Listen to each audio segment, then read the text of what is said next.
Bueno, cuando nosotros nos ponemos a pensar en la noción de literatura argentina, de literatura nacional, una de las, y eso vinculado tanto a las teorías críticas, al desarrollo de una posición crítica y a las historias de la literatura, como también a la enseñanza.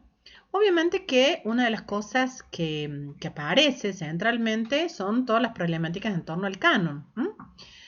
¿Por qué lo digo? Y bueno, porque de alguna manera, cuando nosotros y nosotras diseñamos un programa de enseñanza en el campo de la literatura, me parece que ahí hay dos operaciones. Por un lado, una que lo que hace es recuperar tradiciones y genealogías y en ese sentido operar sobre el canon. Ya sea reproduciéndolo, tomándolo al canon como aquello que debe ser enseñado, o bien, y este sería el segundo aspecto, tratando de repensar esa noción de canon, ponerla en discusión,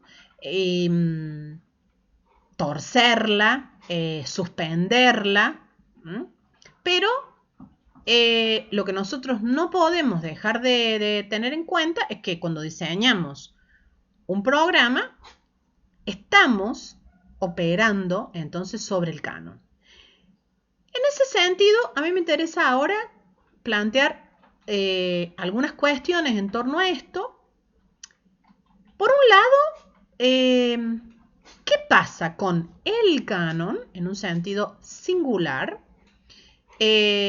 Aquel que nosotros podemos reconstituir a partir de, por ejemplo, hacer un recorrido por los programas de enseñanza de las cátedras de literatura argentina, en este caso puntualmente, en las distintas universidades del país y en los distintos IFD, ¿no es cierto?, institutos de formación docente. ¿De qué manera podemos también nosotros advertir, pensar el canon de la literatura argentina, haciendo el recorrido por las historias de la literatura argentina? Y también haciendo un recorrido por los artículos de producción crítica. Aquí, ¿no es cierto? Entonces estoy marcando una serie de instituciones que, como nosotros ya sabemos, operan, construyen, definen un canon literario, ¿no? La crítica, la enseñanza, lo escolar, si quieren, o la academia, y también podremos incorporar de alguna manera, ¿sí?, el mercado.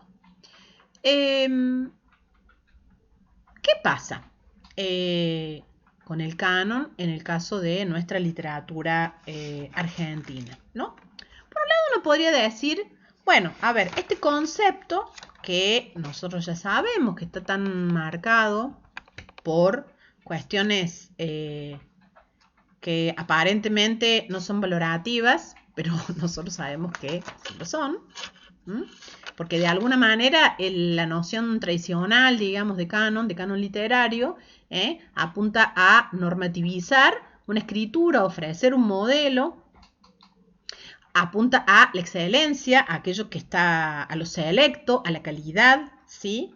Y también a la estabilidad. De alguna manera, estos son algunos elementos que aparecen en esta noción que bien la podríamos entender como una noción de carácter sociosemiótico, ¿no?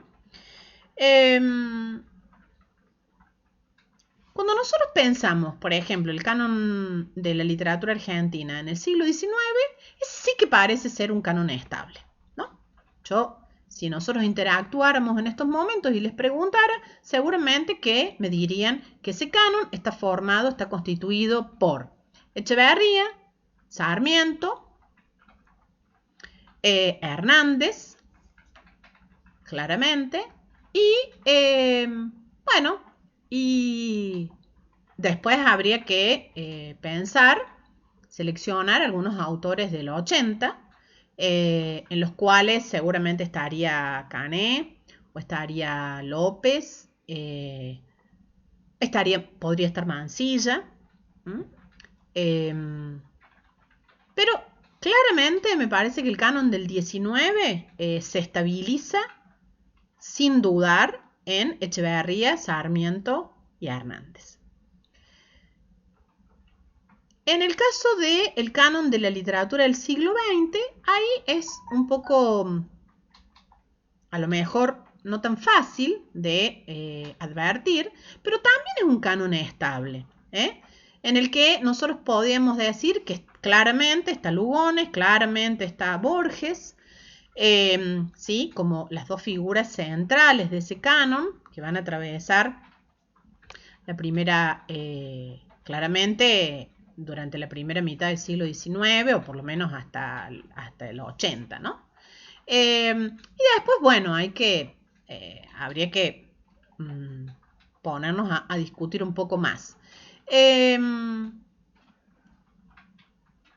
Si nosotros miramos los programas de las literaturas argentinas, algo que yo he hecho personalmente, sobre todo las literaturas del siglo XX, ahí es interesante porque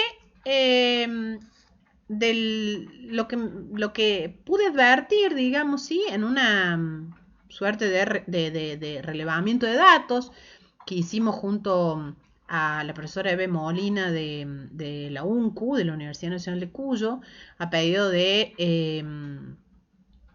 Centro Cultural Ricardo Rojas para unas jornadas particulares que tuvimos hace 2 años, en 2018. Ahí el canon de la literatura argentina se estabilizaba en el siglo XX con estos nombres: Lugones, Borges, Guiraldes, Girondo, Arlt, Cortázar, Walsh, Puig y Saer. ¿Por qué digo que se estabilizaba ahí? Porque el 90% de los programas de distintas universidades del país, eran muchas, no eran absolutamente todas, pero eran casi todas, incluía estos autores. Entonces, ahí aparece algo que es interesante. Y después, uno podía empezar a inferir y a preguntarse, a partir de esta estabilidad en el canon, en el 19 y en el 20, si quieren, es algo que, digamos, en relación al 21 todavía no está claro, alguna serie de preguntas, de interrogantes y de cuestionamientos, ¿no? Lo primero que va a aparecer tiene que ver claramente con la ausencia de mujeres escritoras. Y lo otro que también va a aparecer es un recostarse de estos programas sobre los géneros tradicionales, ¿no? Dejando de lado por ahí producciones que no responden a estos géneros tradicionales, sino que muchas veces son considerados géneros menores, ¿no? Desde el poema canción hasta la historieta, por mencionar algunos centrales, ¿no es cierto?, donde prácticamente están elididos, están ausentes. Estas preguntas o estas ausencias nos llevan entonces a formular una serie de preguntas, por un lado para volver a cuestionarnos y a pensar el tema del canon, y por otro lado para pensarlo no solo en relación al concepto, sino en el contexto del aula. Y ahí a mí me gustaría decir un par de cuestiones. Por un lado,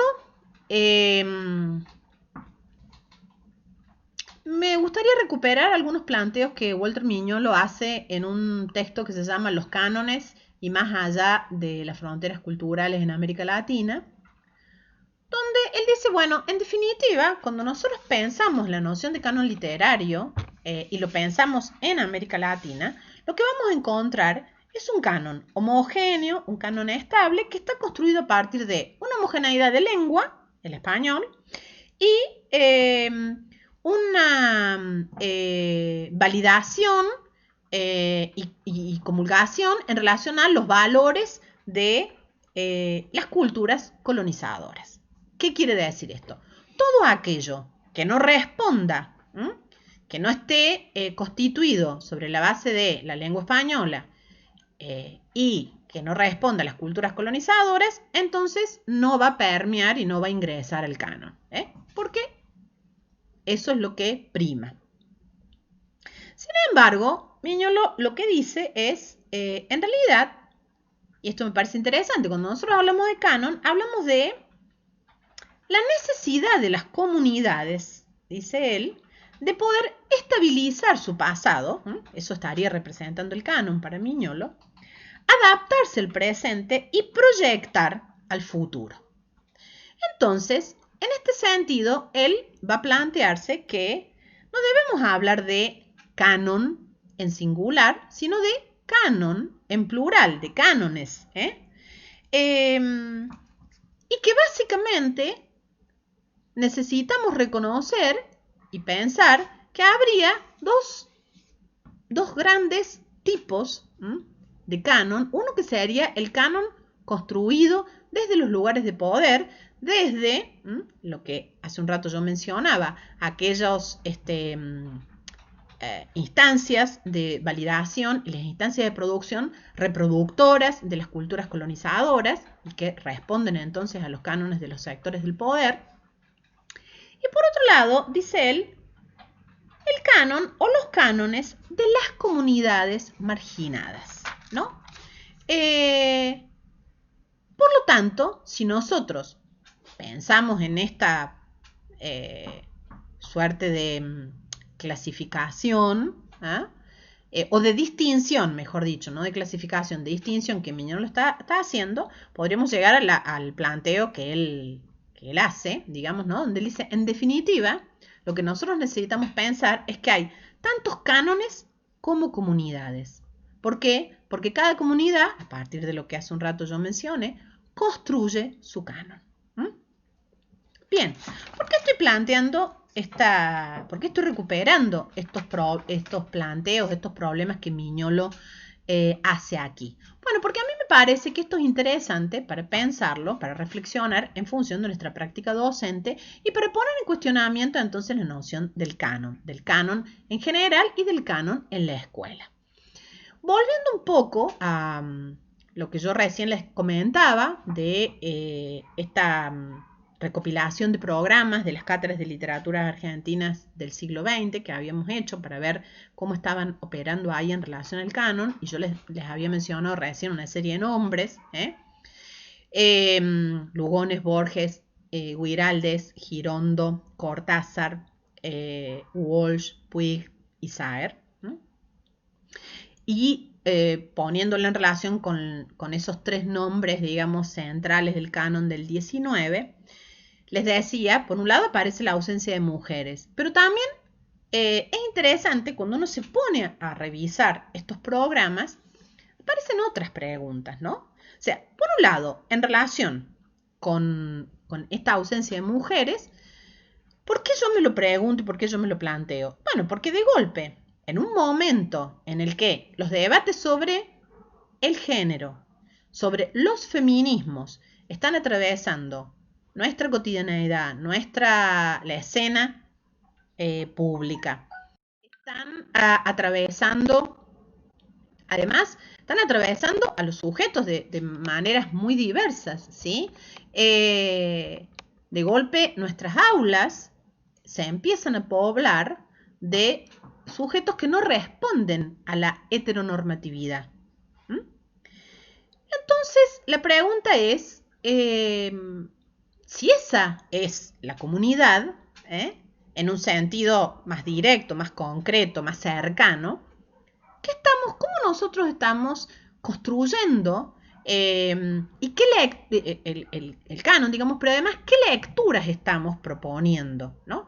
Entonces, la cuestión de incorporar a las mujeres en el canon, en un canon que claramente es occidental, falogocéntrico y patriarcal, ¿no? significa que nosotros necesitamos empezar a desmontar determinadas cuestiones para poder no solo cuestionar el concepto, sino también para empezar a pensar un canon para lo que decía Miñono, ¿no? Hay tantos cánones como comunidades existen. Eso por un lado.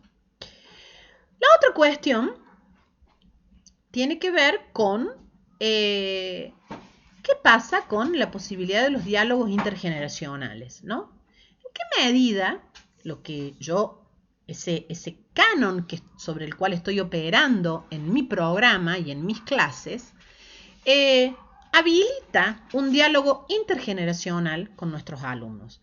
Para quienes ejercen la docencia a nivel medio, eso es central, pero también para quienes están en los niveles terciarios y universitarios, porque muchas veces nuestros alumnos, cuando nosotros hablamos de determinadas cuestiones que para nosotros son muy cercanas, para ellos es la prehistoria de sus vidas. Entonces, más allá de la distancia, las diferencias etarias que hay, ¿en qué medida lo que nosotros ofrecemos para leer puede habilitar diálogos intergeneracionales? Esto no tiene solo que ver con qué lectura. Entonces, bueno, voy a elegir lo último de lo último porque de esa manera yo voy a ser más moderno y los voy a tener más cerca, digamos, ¿no? Y voy a poder dialogar. No, pero por ejemplo, volviendo a lo que recién decíamos, ¿en qué medida? Si yo margino, por ejemplo, a las mujeres de la oferta de lecturas, si yo margino o no tengo en cuenta lecturas de disidencias sexuales, por ejemplo, ¿en qué medida yo estoy inhabilitando o cerrando determinados canales que me permitan discutir ciertas cosas, ¿no? O sea, fíjense cuántos elementos pueden tener que ver con el tema del canon, ¿no? Por otro lado, la cuestión de los géneros también hace a los diálogos intergeneracionales, pero también hace a poner en cuestión esta idea de canon a partir de las lógicas colonizadoras. Si yo me recuesto pura y exclusivamente en los géneros tradicionales y en los objetos y productos canónicos, tal vez estoy dejando de lado una serie de producciones que tienen que ver con las comunidades marginadas, retomando Miñolo, y que yo no lo dejo ingresar, lo censuro, lo dejo de lado, digamos, ¿sí? Lo margino, lo expulso.